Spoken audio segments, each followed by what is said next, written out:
عبد الرحمن فاروق ليتفضل بإلقاء موعظته القيمة. السلام عليكم ورحمة الله وبركاته. الحمد لله الذي أكرم الإنسان بالعقل والعلم وجعل العلم نورا يهتدى به في الظلمات، وأشهد أن لا إله إلا الله وحده لا شريك له، وأشهد أن محمدا عبده ورسوله أرسله الله معلما وهاديا إلى سبيل الرشاد، وصلى الله عليه وعلى آله وصحبه أجمعين.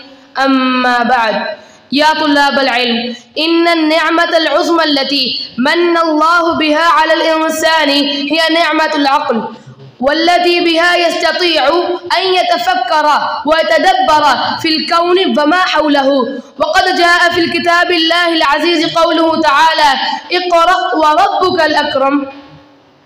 فكانت القراءة أول أمر أمر به رسول الله صلى الله عليه وسلم في دلالة واضحة وعلى مكانة العلم وأهميته في الإسلام. العلم هو الذي يرفع الناس إلى أعلى الدرجات ويحقق له السعادة في الدنيا والآخرة. قال الله تعالى: يرفع الله الذين آمنوا منكم والذين أوتوا العلم درجات. وقال رسول الله صلى الله عليه وسلم: من سلك طريقا يلتمس فيه علما سهل الله له به طريقا إلى الجنة. يا طلاب العلم، إن العلم ليس مجرد معرفة تكتسب، بل هو سلوك وأخلاق وفسيلة للإصلاح والتقدم.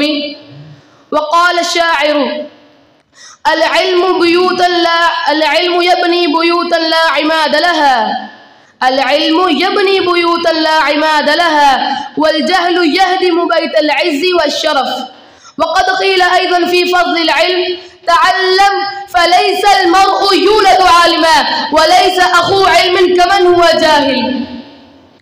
يا طلاب العلم، فاجعلوا من طلب العلم غايتكم، ومن السعي وراءه هدفكم، ولا تيأسوا مهما صعبت الطريق، فإن في نهاية السعي نورا وفلاحا.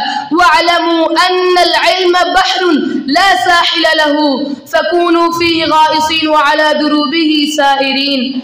بارك الله لي ولكم في القرآن العظيم، ونفعني وإياكم بما فيه من الآيات والذكر العظيم. أقول قولي هذا، أستغفر الله لي ولكم فاستغفروه إنه هو الغفور الرحيم. والسلام.